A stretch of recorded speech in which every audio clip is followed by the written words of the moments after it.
YouTube channel RPSC bio academy. हम जो unit discuss कर रहे थे वो थी एनिमल फिजियोलॉजी, और उसके अंदर हमारा जो टॉपिक चल रहा था वो चल रहा था बॉडी फ्लूइड्स एंड सर्कुलेशन। तो इस टॉपिक के हम एंड तक पहुंच चुके हैं, लेकिन फिर भी कुछ चीजें ऐसी हैं जो हमारे एनसीईआरटी में दे रखी हैं जो हमने डिस्कस करनी है। तो उसी के अंदर आज का हमारा फर्स्ट टॉपिक रहेगा ईसीजी। ईसीजी का मतलब है इलेक्ट्रोकार्डियोग्राफ। तो इलेक्ट्रोकार्डियोग्राफ के बारे में हम पढ़ते हैं।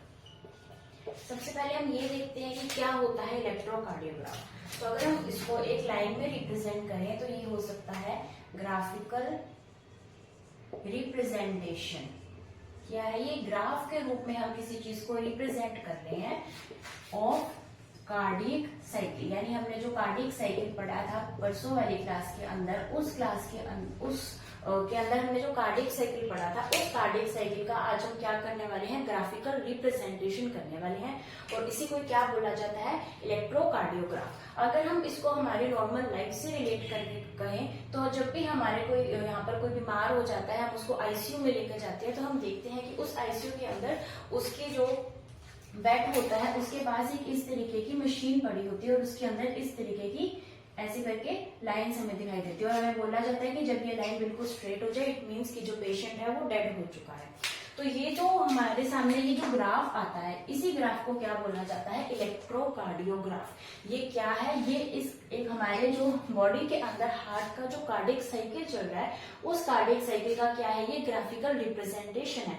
यानी कि ये जो ग्राफ है ये यहाँ पर इस पर्सन के साथ, इसके साथ यहाँ पर कुछ अटैच किया जाता है, जिससे इस पर्सन के प्रॉपर हार्ट का जो भी यहाँ पर चेंजेस होते हैं, यानी जो ऑरिकल्स जो है वो कॉन्ट्रैक्ट हो रहे हैं या फिर वेंट्रिकल्स कॉन्ट्रैक्ट हो रहे हैं, तो उनका जो ग्राफ है वो यहाँ पर ये बनाता है। अगर इसके अंदर क्या हो कि कोई भी दिक्कत आए तो वो हमें यहाँ पर देखने को मिल सकती है। यानी अगर यहाँ पर कोई भी सिस्टोल, कोई भी डायस्टोल, यानी हार्ट जो है वो पंप करना बंद कर देगा, तभी तो ये लाइन कैसी हो जाएगी? स्ट्रेट हो जाएगी। यानी इससे मिलने वाले जो भी सिग्नल्स है हमारी वेन से, जो हमारे यहाँ पर लगाया जाता है, तो हमारी वेन से मिलने वाले जो भी इसको सिग्नल मिलते हैं, उन सिग्नल को ये किसके अंदर कन्वर्ट कर देता है? इलेक्ट्रिकल सिग्नल्स के अंदर कन्वर्ट कर देता है, और इसी इलेक्ट्रिकल सिग्नल्स को यहाँ पर ग्राफिकली रिप्रेजेंट करती है ये मशीन। तो इसी को क्या बोला जाता है? इलेक्ट्रोकार्डियोग्राफ। तो अगर हम ये ग्राफ बनाएं तो ये ग्राफ कुछ इस तरीके का बनेगा। तो ग्राफ कुछ इस तरीके का बनेगा। ये हमारा वन कार्डियक साइकिल है। तो जो वन कार्डियक साइकिल है उसको हम कैसे रिप्रेजेंट करते हैं? इस एक वेव से रिप्रेजेंट किया जाता है। तो इसको हम नेम देते हैं, इसका नेम है पी वेव। ये है क्यू आर एस और ये है टी वेव। ठीक है, तो यहाँ पर हमें तीन चीजें देखने को मिल रही है। एक है पी वेव, एक है क्यू आर एस कॉम्प्लेक्स, और एक क्या है? T wave. तो क्या क्या देखने को मिला हमें? पी वेव देखने को मिली, क्यू आर एस कॉम्प्लेक्स देखने को मिला, और हमें टी वेव देखने को मिली। तो हमें पता होना चाहिए कि यहाँ पर जो पी वेव है वो क्या रिप्रेजेंट कर रही है, क्यू आर एस क्या रिप्रेजेंट कर रहा है, और टी क्या रिप्रेजेंट कर रहा है। क्योंकि जो क्वेश्चन है वो यहाँ से पूछा जा चुका है। यहाँ से जो क्वेश्चन है इलेक्ट्रोकार्डियोग्राफ से, वो ग्रेड 1 में भी पूछा जा चुका है, वो असिस्टेंट प्रोफेसर में भी पूछा जा चुका है। तो हमारे लिए ये इंपॉर्टेंट है क्योंकि क्वेश्चन रिपीट भी हो सकते हैं, और जहां से क्वेश्चन जनरली पूछे जाते हैं वहां से वो पूछता ही एग्जामिनर। तो सबसे पहले हम डिस्कस करते हैं कि जो पी वेव है ये क्या रिप्रेजेंट करती है।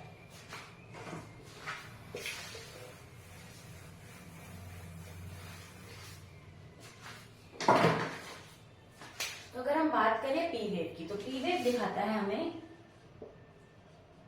Atrial systole.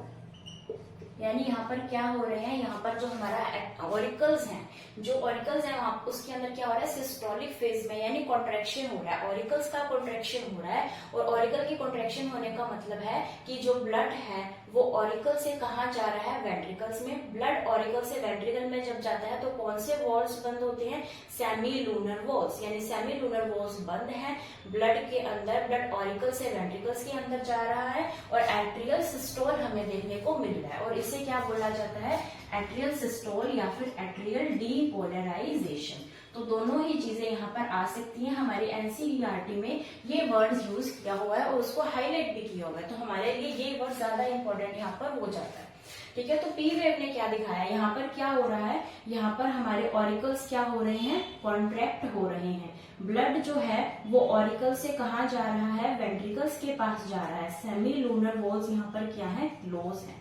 तो यहाँ पर ये कंडीशन है जब हमें क्या देखने को मिलती है, पी वेव। फिर हमें देखने को मिलती है क्यू आर एस, ये सबसे बड़ा कॉम्प्लेक्स है, सबसे बड़ी वेव जिसे हम कह सकते हैं, हमें वो देखने को मिलती है। यहाँ पर क्या हो रहा है, यहाँ पर हो रहा है वेंट्रिकुलर सिस्टोल। यहाँ पर क्या हो रहा है, वेंट्रिकुलर सिस्टोल, या फिर हम कह सकते हैं वेंट्रिकुलर डीपोलराइजेशन। यहाँ पर क्या देखने को मिल रहा है, वेंट्रिकुलर सिस्टोल या फिर डीपोलराइजेशन। यानी यहाँ पर क्या हो रहे हैं, वेंट्रिकल्स के अंदर क्या हो रहा है, वेंट्रिकल्स कॉन्ट्रैक्ट कर रहे हैं। यहाँ पर वेंट्रिकल्स के अंदर कॉन्ट्रैक्ट करने से क्या होगा कि वेंट्रिकल के अंदर से हमारे पास टू निकल रही है, एक निकलती है पल्मोनरी आर्टरी और एक निकलती है एरोटा। तो जो एरोटा है वो कंप्लीट बॉडी के अंदर ब्लड लेकर जा रही है और पल्मोनरी आर्टरी ये लंग्स के पास ब्लड लेकर जा रही है। तो जो वेंट्रिकल्स हैं उनके अंदर जो कॉन्ट्रैक्शन होता है वो सबसे बड़ा यहाँ पर हमें कॉम्प्लेक्स दिखाई देता है, और इसे क्या बोला जाता है, वेंट्रिकुलर सिस्टोल या फिर डीपोलराइजेशन। फिर हमारे सामने आती है एक छोटी वेव जिसे बोला जाता है टी वेव। टी वेव का क्या मतलब है, टी वेव का मतलब है कि यहाँ पर क्या हो रहा है, वेंट्रिकुलर डायस्टोल, यानी यहाँ पर जो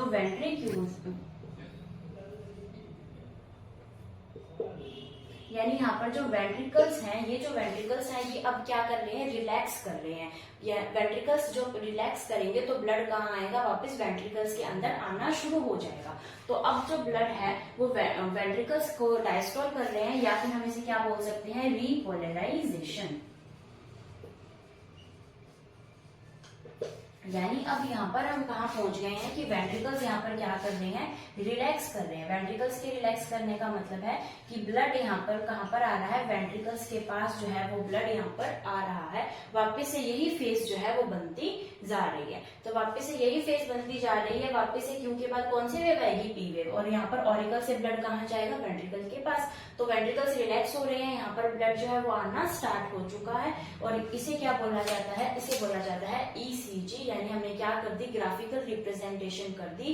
पी क्यू आर एस और टी वेव को हमने मिलाकर इसका कंप्लीट बता दिया कि जब एक हार्ट के अंदर एक कार्डियक साइकिल कंप्लीट होता है तो यहाँ पर हमारे सामने 3 वेव्स बनती हैं। पी वेव्स तब बनती है जब यहाँ पर एट्रियल सिस्टोल या फिर डीपोलराइजेशन होता है। यानी यहाँ पर क्या होते हैं, जो ऑरिकल्स होते हैं वो कॉन्ट्रैक्ट कर रहे हैं, यानी यहाँ पर वेंट्रिकल्स क्या कर रहे हैं, रिलैक्स कर रहे हैं। फिर उसके बाद क्यूआरएस के अंदर अब ये जो कॉन्ट्रैक्ट हुए थे ये रिलैक्स हो गए थे, अब ये कॉन्ट्रैक्ट करेंगे और ये क्या हो जाएंगे, रिलैक्स करेंगे। अब इनके कॉन्ट्रैक्शन के बाद यहाँ पर रिलैक्सेशन है, यानी यहाँ पर क्या आ रहा है, इस टाइम पर ब्लड आ रहा है। यानी इस टाइम पर ब्लड कहाँ पर आ रहा है, इस टाइम पर ब्लड जो है वो ऑरिकल्स के पास आ रहा है। तो ऑरिकल्स के पास क्या आ रहा है, इस टाइम पर ब्लड फिल हो रहा है। तो ब्लड इस टाइम पर कहाँ फिल हो रहा है, ऑरिकल्स के अंदर। उसके बाद क्या होगा कि ये जो वेंट्रिकल्स हैं वो वापस से क्या करेंगे, रिलैक्स करेंगे, जिसकी वजह से जो ब्लड ऑरिकल्स में आया था वो वापस कहाँ आ जाएगा, वेंट्रिकल्स में। और उसके बाद वापस से पी वेव जो है वो स्टार्ट हो जाएगी। तो इस तरीके से हमने ईसीजी को बनाया, जो कि हमारे लिए बहुत इंपॉर्टेंट है। और इससे 2 क्वेश्चन आ चुके हैं। और क्वेश्चन जो पूछा जाता है वो यही पूछा जाता है कि ये जो चीज है ये क्या रिप्रेजेंट कर रही है। यानी एक ईसीजी के अंदर जो मेन क्वेश्चन था वो टी वेव से आया था कि ईसीजी के अंदर जो टी वेव है वो क्या रिप्रेजेंट करती है। तो हमें पता होना चाहिए कि टी वेव वेंट्रिकुलर डायस्टोल, या फिर यहाँ पर डायस्टोल ना देकर रीपोलराइजेशन भी दिया जा सकता है, यानी ये वेंट्रिकुलर रीपोलराइजेशन को शो करता है।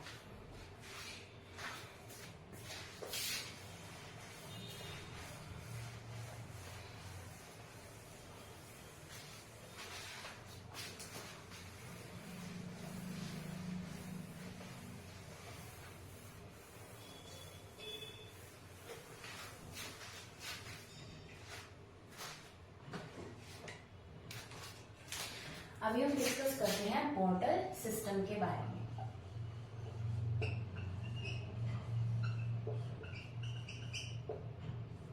पोर्टल सिस्टम क्या होता है, हमारी एनसीईआरटी में कंप्लीटली पोर्टल सिस्टम के बारे में ऐसे नहीं दे रखा, लेकिन वहां पर एक लाइन लिख रखी है हिपैटिक पोर्टल सिस्टम के बारे में।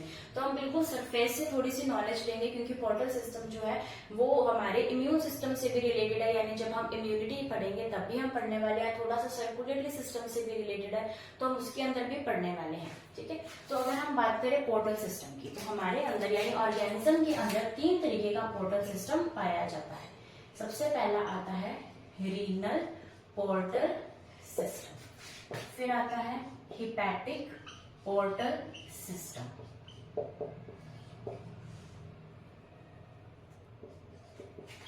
और फिर आता है हाइपोफेजियल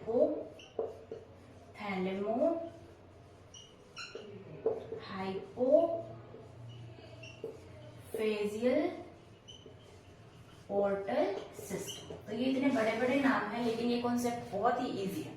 तो हमने जब टेक्सोनॉमी पढ़ी थी तब भी हमारे सामने renal portal system and hepatic portal system हमने देखा था। हमने कहा था इसके अंदर प्रेजेंट होता है, इसके अंदर एब्सेंट होता है। तो ये क्या होते हैं, रीनल पोर्टल सिस्टम या हिपैटिक पोर्टल सिस्टम। तो इनको सबसे पहले समझने से पहले हम ये समझते हैं कि पोर्टल सिस्टम क्या है, इसकी क्यों जरूरत है। सबसे पहले मैं एक पोर्टल सिस्टम के बारे में कॉन्सेप्ट बनाती हूँ।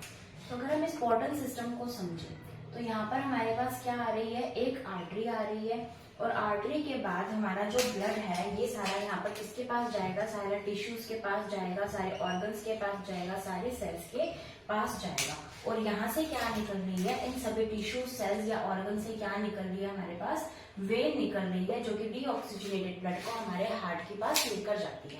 तो इन सबके अंदर इस पोर्टल सिस्टम की क्या जरूरत पड़ी, इस पोर्टल सिस्टम की ये जरूरत पड़ी कि जब आर्टरी से जो ब्लड है वो सभी सेल्स के पास, टिश्यूज के पास, ऑर्गन्स के पास चला गया, तो यहाँ से कुछ जो वेन्स निकलती हैं वो वेन्स सीधी हमारे हार्ट के पास नहीं जाती, कुछ वेन्स सीधी हार्ट के पास नहीं जाती, बल्कि जो ये वेन्स होती हैं ये कुछ और टिश्यूज या ऑर्गन्स के पास जाती हैं, और ये टिश्यूज या ऑर्गन्स फिर उसको हार्ट के पास लेकर जाता है। यानी यहाँ पर जो है डायरेक्ट कन्वे नहीं हो पा रहा, टिश्यूज या ऑर्गन्स डायरेक्टली हार्ट के पास नहीं जाते, वो किसी और टिश्यूज या ऑर्गन्स के अंदर जाते हैं, और वहां से क्या होता है कि ये सारे जो वेन्स हैं वो उसकी वेन के थ्रू उसका जो ब्लड है वो हार्ट के पास जाता है।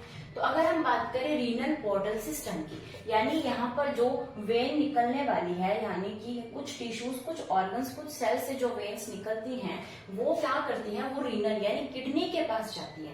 वो कहाँ जाएंगी, रीनल का मतलब क्या होता है, रीनल का मतलब होता है किडनी। तो कुछ वेन्स जो होती हैं वो क्या करती हैं, वो जाती है किडनी के पास, ठीक है। यानी कि यहाँ से अगर हम बात करें तो यहाँ से निकलेगी एक वेन, और ये वेन किसके पास जाएगी, किडनी के पास जाएगी। और इसके पास क्या है, इसके पास डीऑक्सीजनेटेड ब्लड है, इसके पास क्या है, नाइट्रोजनस वेस्ट है। तो ये सारी चीजें ये कहाँ लेकर जा रही है, किडनी के पास। अब किडनी क्या करेगी, किडनी इसमें से नाइट्रोजनस वेस्ट को अपने पास रख लेगी, इसलिए इस नाइट्रोजनस वेस्ट को अपने पास रखना है, क्योंकि किडनी का काम ही यही है। उसके बाद यहाँ से जो ब्लड बचा, यहाँ से जो ब्लड बचा वो किडनी की यानी रीनल वेन के थ्रू, वो रीनल वेन के थ्रू कहाँ जा रहा है, हार्ट के पास जा रहा है।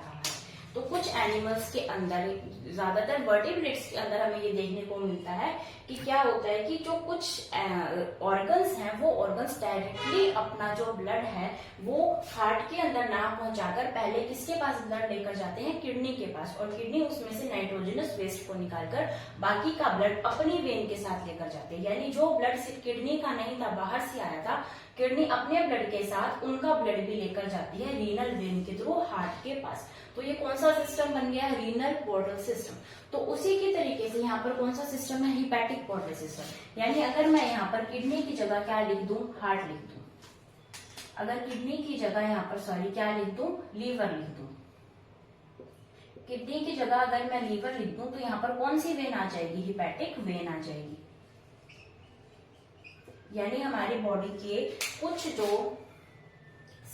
ऑर्गन्स हैं, कुछ सेल्स हैं, वो क्या कर रही हैं, कुछ ऑर्गन्स या कुछ सेल्स अपना जो ब्लड है वो डायरेक्टली हार्ट के पास इम्प्योर ब्लड ना भेजकर किसके पास भेज रही है, लीवर के पास भेज रही है। जैसे कि हम एग्जांपल के थ्रू कहें कि जो गॉल ब्लैडर है, हमारा जो गॉल ब्लैडर है उसके अंदर से निकलने वाली सिस्टिक वेन, गॉल ब्लैडर से सिस्टिक वेन निकलती है, तो वो सिस्टिक वेन जाकर इस लीवर के पास पहुंचती है।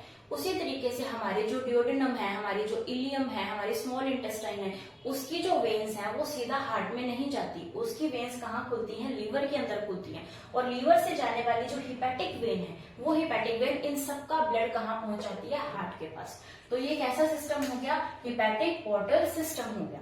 उसी तरीके से हम बात करते हैं हाइपोथैलेमो हाइपोफाइजियल पोर्टल सिस्टम। ये पोर्टल सिस्टम इनसे थोड़ा सा अलग है, क्योंकि ये किसके बीच में है, ये है हाइपोथैलेमस एंड पिट्यूटरी ग्लैंड के बीच में। तो हाइपोथैलेमस एंड पिट्यूटरी ग्लैंड के बीच के अंदर यहाँ पर क्या पाई जाती है, वेन्स पाई जाती है, जो हाइपोथैलेमस से पिट्यूटरी ग्लैंड तक जो है वो ब्लड लेकर आती है। यानी हाइपोथैलेमस का ब्लड कहाँ जा रहा है, इस पिट्यूटरी ग्लैंड के पास जा रहा है, और इन वेन को बोला जाता है हाइपोफेजियल पोर्टल वेन। तो ये है हाइपोफेजियल पोर्टल वेन, जो हाइपोथैलेमस से कहाँ लेकर जा रही है, पिट्यूटरी ग्लैंड तक लेकर जा रही है। तो ये है 3 पोर्टल सिस्टम जो ऑर्गेनिजम्स के अंदर पाए जाते हैं।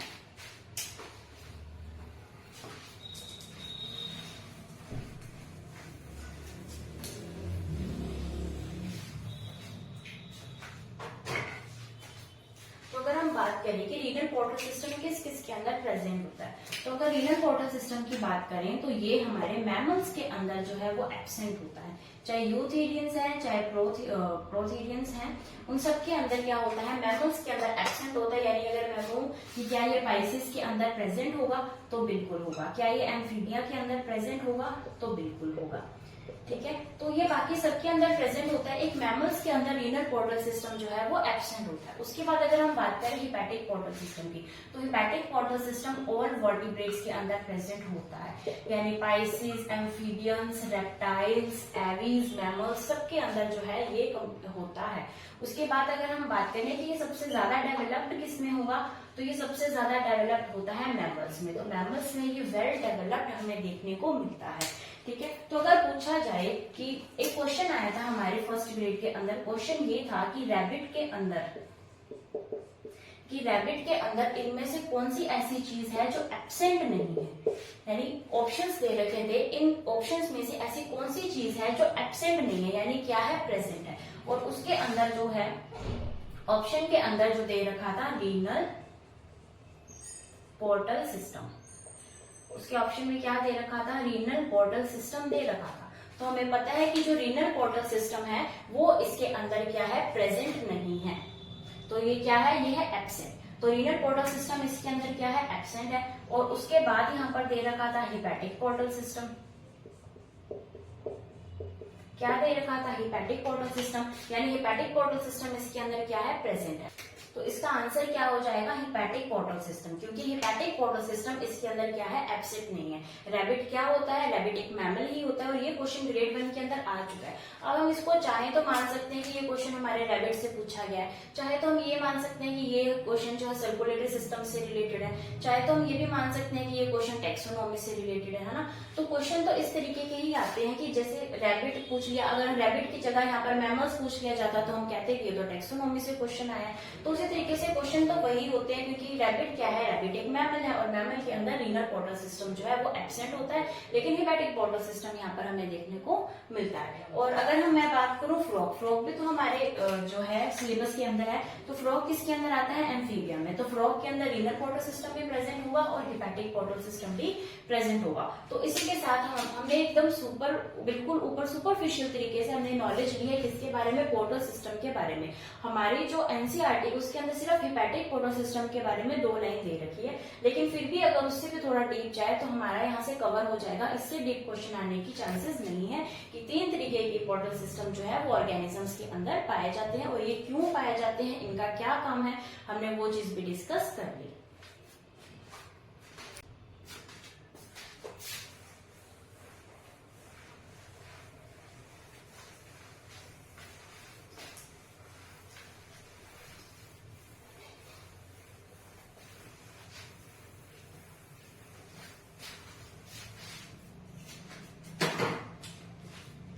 हम पढ़ते हैं लिम्फेटिक सिस्टम के बारे में।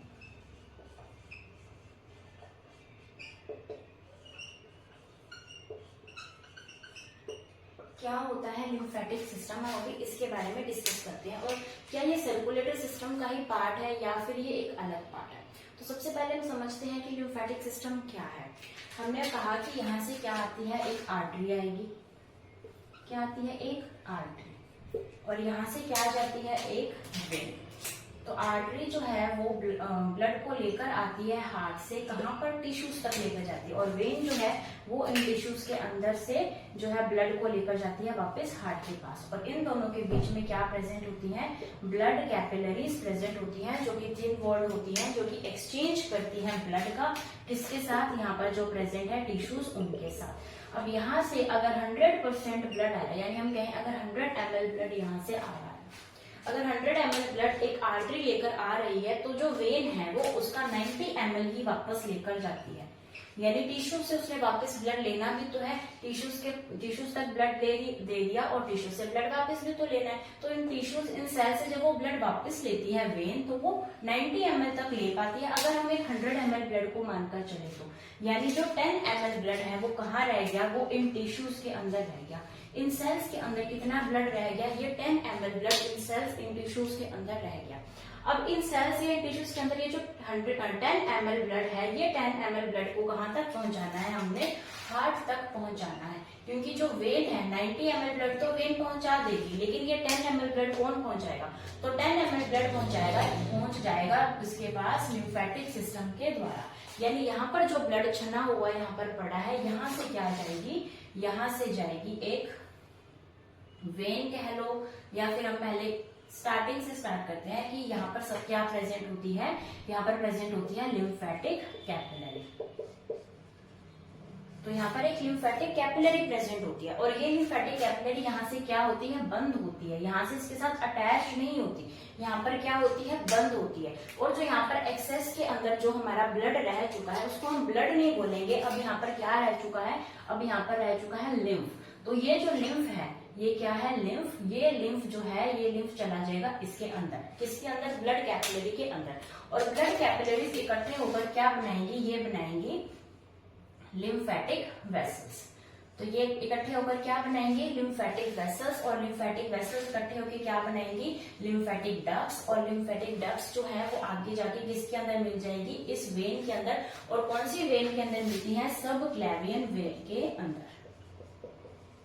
तो ये सब क्लेवियन वेन के अंदर मिलके ये जो चीज है, ये सब कुछ कहाँ पहुंच जाएगा, हार्ट के पास। तो हार्ट के पास लिम्फ पहुंच रहा है, ब्लड नहीं पहुंच रहा, किसके थ्रू, लिम्फेटिक सिस्टम के थ्रू। यानी कि जो आर्टरी से जो ब्लड आ रहा है, वो जितना ब्लड आर्टरी लेकर आ रही है उतना ब्लड वेन अपने साथ लेकर नहीं जा रही है। कुछ ब्लड जो है वो इन कैपिलरीज के बीच में है। तो ये जो कैपिलरीज के बीच में इन टिश्यूज के अंदर जो रह गया उसे हमने क्या बोला है, लिम्फ। तो इसको लिम्फ बोला है हमने, इसको ब्लड क्यों नहीं बोला, क्योंकि इसके अंदर, लिम्फ के अंदर प्लाज्मा प्लस WBC है। इस लिम्फ के अंदर क्या है, प्लाज्मा है, WBC है। तो प्लाज्मा और WBC से बना हुआ क्या है, लिम्फ है। यानी इसके अंदर ना ही तो RBC है, ना ही प्लेटलेट्स है। तो RBC और प्लेटलेट्स जो है वो इसके अंदर एब्सेंट होती है, किसके अंदर, लिम्फ के अंदर। ठीक है, तो अगर इसके अंदर RBC नहीं प्रेजेंट, तो हम ये कह सकते हैं कि यहाँ पर ये ब्लड जो है, ये जो लिम्फ है, ये रेड कलर का नहीं होगा, क्योंकि RBC की वजह से ही तो हमारा जो ब्लड है वो रेड कलर का होता है। तो लिम्फ जो है वो रेड कलर का नहीं हुआ, क्योंकि उसके अंदर RBC एब्सेंट है और उसके अंदर प्लेटलेट्स भी एब्सेंट है। तो अब ये जो लिम्फ है, यानी प्लाज्मा है इसके अंदर और WBC है इसके अंदर। अब ये लिम्फ को, ये ब्लड कैपिलरी जो है, ये जो लिम्फ कैपिलरी है, ये अपने अंदर लेकर जाएगी, इसको एब्सॉर्ब करेगी। और ये जो लिम्फ है वो कहाँ पर जाएगा, लिम्फ वेसल्स के पास जाएगा। और ये लिम्फ वेसल्स किसके पास जाएगी, डक्ट बनाएगी। और ये डक्ट किसके पास जाएगी, सब क्लेवियन वेन के पास जाएगी। तो जो लिम्फ वेसल्स है, जब ये ब्लड कहाँ जा रहा है, लिम्फ डक्ट के पास जा रहा है, लिम्फ वेसल से लिम्फ डक्ट के पास जा रहा है, तो ये दो डक्ट बनाती है, एक लेफ्ट और एक राइट। तो यहाँ पर दो डक्ट बनती है, दो लिम्फ डक्ट बनती है, left lymph duct and right lymph duct. और ये जो डक्ट है ये सब क्लेवियन वेन के पास जाएगी, यानी ये भी दो बनेंगी। सब क्लेवियन वेन होती भी कितनी, दो है। एक होती है लेफ्ट सब क्लेवियन वेन, एक होती है राइट सब क्लेवियन वेन। सब क्लेवियन वेन वो होती है जो कि हमारे, जैसे हम कहते हैं फोर लिम्ब से, यानी हमारे हैंड से, हमारे नेक पार्ट से जो ब्लड को हार्ट तक पहुंचाती है, उस वेन को बोला जाता है सब क्लेवियन वेन। और जो हमारे लेफ्ट पार्ट को लेकर जाए वो लेफ्ट सब क्लेवियन वेन, जो हमारे राइट पार्ट को लेकर जाए वो राइट सब क्लेवियन वेन। तो उनके साथ जुड़ती कौन है, ये left and right lymphatic duct, यानी लेफ्ट के साथ लेफ्ट जुड़ जाएगी, राइट के साथ राइट जुड़ जाएगी। और आखिरकार जो ब्लड है, जो लिम्फ है, वो कहाँ पहुंच जाएगा, इस हार्ट के पास। तो ये काम है हमारी बॉडी के अंदर लिम्फेटिक सिस्टम का। ठीक है, लिम्फेटिक सिस्टम का काम हमें समझ में आ गया। अब हम इससे आगे चलते हैं।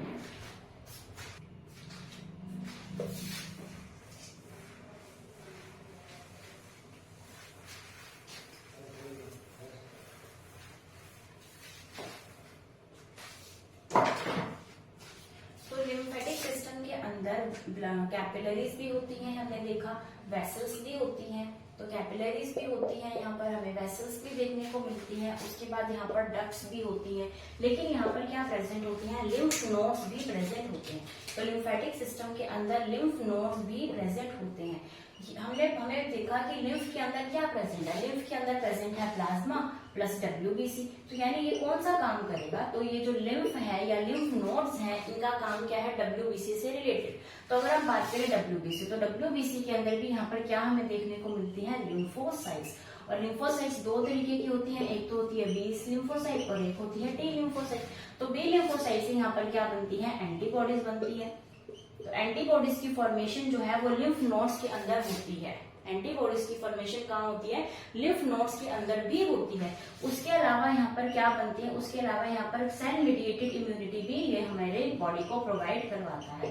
तो सेल मीडिएटेड इम्यूनिटी कह सकते हैं, यहाँ पर मोनोसाइट से न्यूट्रोफिल्स भी प्रेजेंट होती है। तो आरबीसी के अंदर न्यूट्रोफिल्स भी हमें पता है देखने को मिलती हैं। तो ये क्या करती हैं, ये फैगोसाइटोसिस भी करवाती हैं। यानी फैगोसाइटोसिस का काम भी कौन करता है हमारी बॉडी के अंदर, लिम्फ नोड्स भी करती हैं। तो लिम्फ नोड्स फैगोसाइटोसिस का काम भी करती हैं, भक्षण का काम भी करती हैं।